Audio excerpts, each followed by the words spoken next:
This is how you sequel, people. This is how sequels are done. So welcome back to DMR as I review Dune Part 2. So I've seen it recently in a regular screening, so not a VMAX screening. So the long anticipated film, it's got a big cast in it coming off the back of Dune Part 1, which came out a few years ago. I was a big fan of the first film. So how did I find this sequel? So let's go over it. Before we do, let's discuss an immaculate looking suit from MJ Bale. Alright, so we've got the Tommen jacket and trouser slim fit combo. So created from 100% Australian superfine merino wool, the Tommen jacket is woven from pure merino wool in a super 110s window pane check twill. So that is a good little mouthful, that one. It features a half canvas construction and is fully lined. I really do like the look of that grey suit there. I like the check in it as well. So make sure you jump on MJ Bale's website and check this one out, because it will be a fine addition to your MJ Bale collection in the wardrobe. And they've got a whole heap of range of other fantastic suits as well. Alright, so Dune Part 2 basically takes off from what happened in the first one, obviously, where you've had House Atreides being basically wiped out by the Harkonnens, who have been ordered to take out that particular house from the Emperor. They are down on a planet called Arrakis, where they mine for something called spice, which is basically used for intergalactic travel. And of course, you've got all the sandworms down on planet Arrakis, and you've got a indigenous population called the Freemen. It is very, very hot down there, and a hell of a lot of stuff happens. There's a lot more to that particular story, but that's where things are left off. So the main character in this film is Paul Atreides. He is basically the last one left in the House Atreides. His whole family is wiped out except for his mother and a couple of others.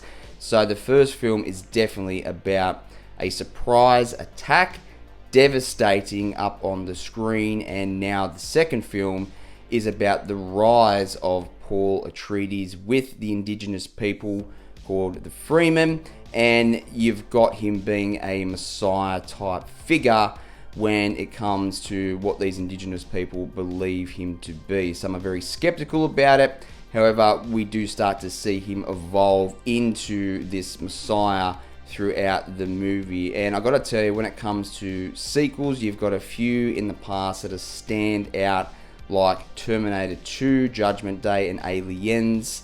So Dune Part 2 is definitely up there in those movies where a sequel has surpassed the original. It is an absolutely phenomenal film, and it was very good to watch up on the screen. So let's go over the characters and the plot a little bit more of this particular film, and let's look at it a little bit more in depth.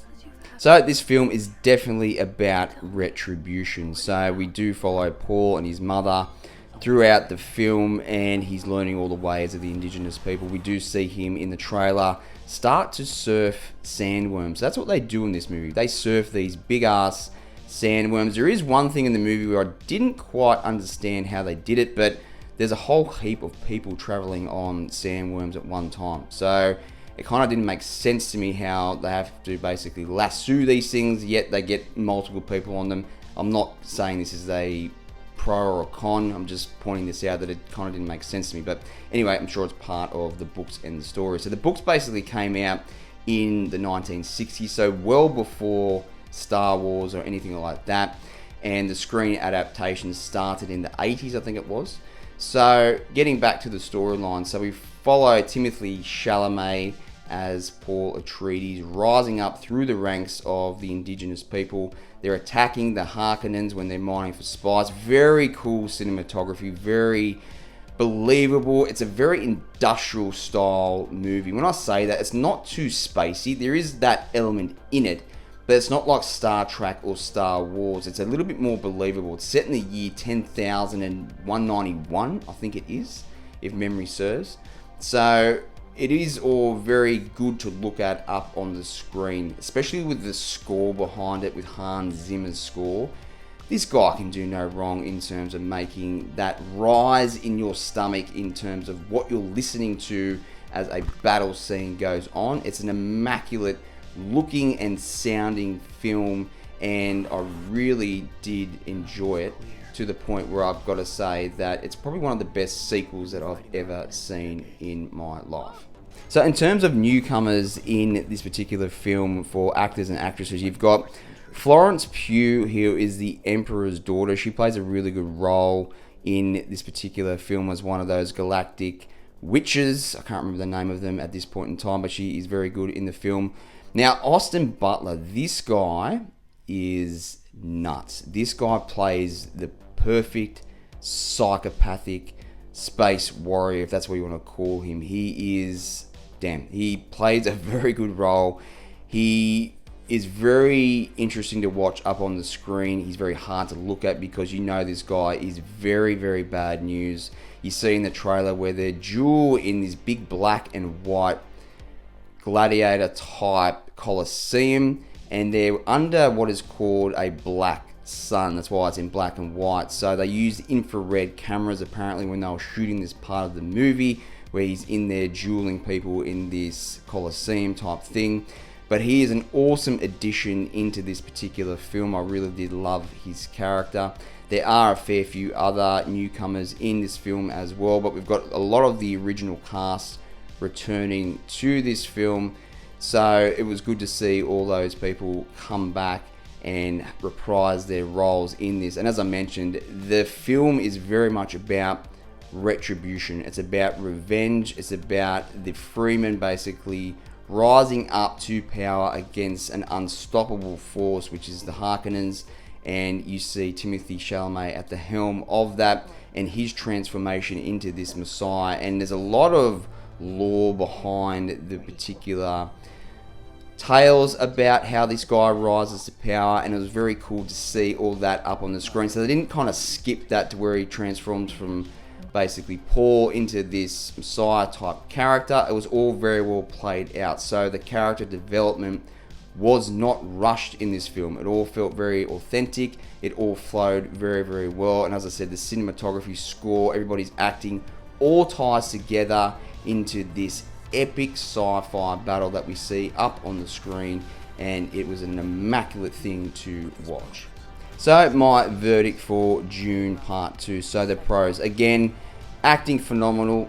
The scenery and the cinematography, you cannot beat it. They did very, very well in this. I saw it on a normal screening, so not a VMAX screening, and even then the sound and the look of it was very, very crisp and cool to look at. The runtime on it is very fair. I wasn't bored in the film. I wasn't looking at my phone or anything like that.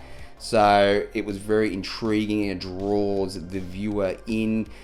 In terms of the cons, I don't really have any at all. All I'll say is that the ending of this film felt like the ending of a third movie. There are a few characters that bow out, which I was a little bit disappointed with, but I'm sure it's all part of the books. So it's not really a con. I was just shocked to kind of see how it all wrapped up in the end of the film. It wasn't rushed, but the final battle is incredible to watch, and how it all wrapped up ties into where it's going to play out on the third film. So I haven't given this rating before for a picture like this, but I'm going to give it my number 1+ rating, which is basically a masterpiece. So make sure you do catch Dune Part 2 up on the screen. It's still in cinemas at the moment.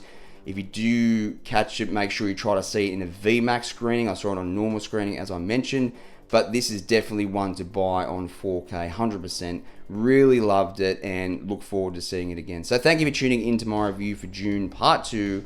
And as always, leaders on the Menjay.